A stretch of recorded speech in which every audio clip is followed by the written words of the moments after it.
అధికార పీఠాన్ని శాసించేది ఎవరు? ఓటరు దేవుడు ఇచ్చే తీర్పు వెనుక జరిగే అసలైన కసరత్తు ఏంటి? సరిగ్గా ఎన్నికల క్షేత్రంలో అసలైన యుద్ధం మొదలయ్యే ముందు తెర వెనుక జరిగే అతిపెద్ద పొలిటికల్ హైడ్రామాకు కేంద్ర ఎన్నికల సంఘం తెరలేపింది.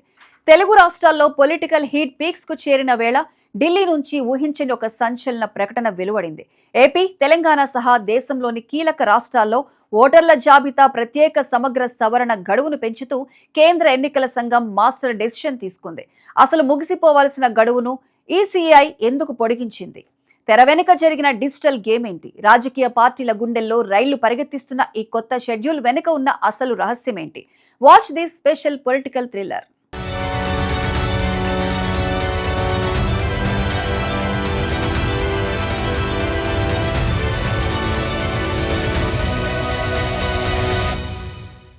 ఇది కేవలం తేదీల మార్పు కాదు.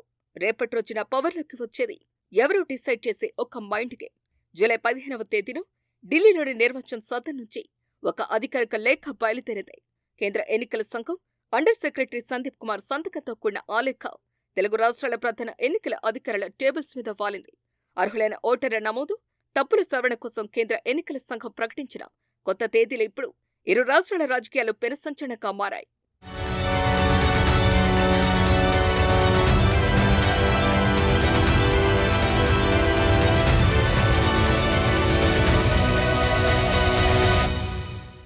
మొదటి తెలంగాణ వైపు చూస్తే పాత షెడ్యూల్ ప్రకారం జూలై 24తోనే బిఎల్ఓల ఇంటింటి సర్వే ముగిసిపోవాలి. కానీ క్షేత్రస్థాయిలో ఉన్న పరిస్థితులు రాష్ట్ర సీఈఓ పంపిన అత్యవసర విజ్ఞప్తిని పరిశీలించిన ఈసీఐ గడువును మరో 10 రోజుల పాటు పెంచుతూ గ్రీన్ సిగ్నల్ ఇచ్చింది. కొత్త రూల్స్ ప్రకారం ఆగస్టు 3వ తేదీ వరకు బిఎల్ఓలు ప్రతి ఇంటి తలుపు తట్టనున్నారు. అక్టోబర్ 1, 2026 నాటికి ఓటర్గా అర్హత సాధించే ప్రతి ఒక్కరిని ఈ లిస్టులోకి చేర్చేలా అధికారులు స్కెచ్ వేశారు.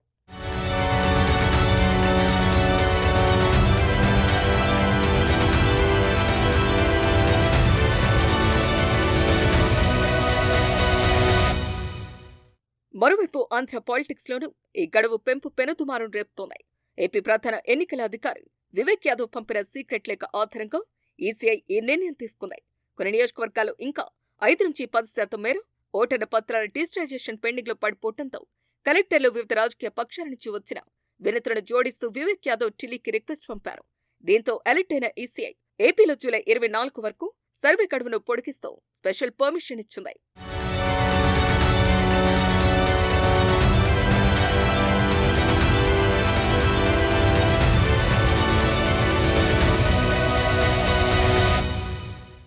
ఆంధ్రప్రదేశ్లో సవరించిన ఈ కొత్త తేదీలు పొలిటికల్ పార్టీల వ్యూహాలకు పదును పడుతున్నాయి. జూలై 31వ తేదీన ఈసీఐ ముసాయిదా ఓటర్ల జాబితాను విడుదల చేయబోతుంది. ఆ తర్వాత ఆగస్టు 30 వరకు అభ్యంతరాలను స్వీకరించి ఫైనల్ గా అక్టోబర్ 3వ తేదీన ఓటర్ల తుది జాబితాను వెల్లడించనుంది. ఈ గ్యాప్ లో ఒక్క దొంగ ఓటు కూడా చేరకుండా ఉన్నవట్టు పోకుండా చూసుకోవాల్సిన భారీ బాధ్యత ఇప్పుడు ఇరు రాష్ట్రాల అధికారం, ప్రతిపక్ష పార్టీల క్యాడర్పై పడింది.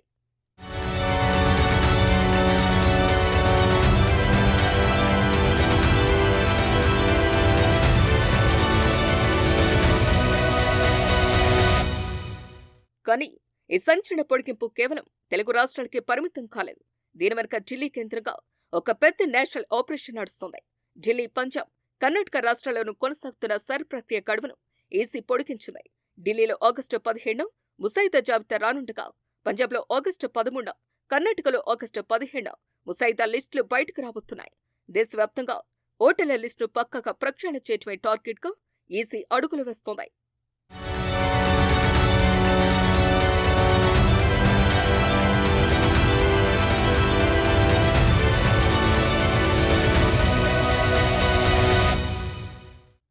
ఈ సవరించిన తేదీల సమాచారాన్ని కేవలం అధికారులకే కాకుండా అన్ని రాజకీయ పార్టీలకు లిఖితపూర్వకంగా అందజేయాలని కేంద్ర ఎన్నికల సంఘం కఠిన ఆదేశాలు జారీ చేస్తుంది. ప్రతి పార్టీ అలర్ట్ అవ్వాలని, ఓటర్ల సవరణ ప్రక్రియలో భాగస్వాములు కావాలని స్పష్టం చేసింది. మీడియా ద్వారా ప్రజలకు విస్తృతంగా ఈ సమాచారాన్ని తీసుకువెళ్లాలని ఆదేశించింది.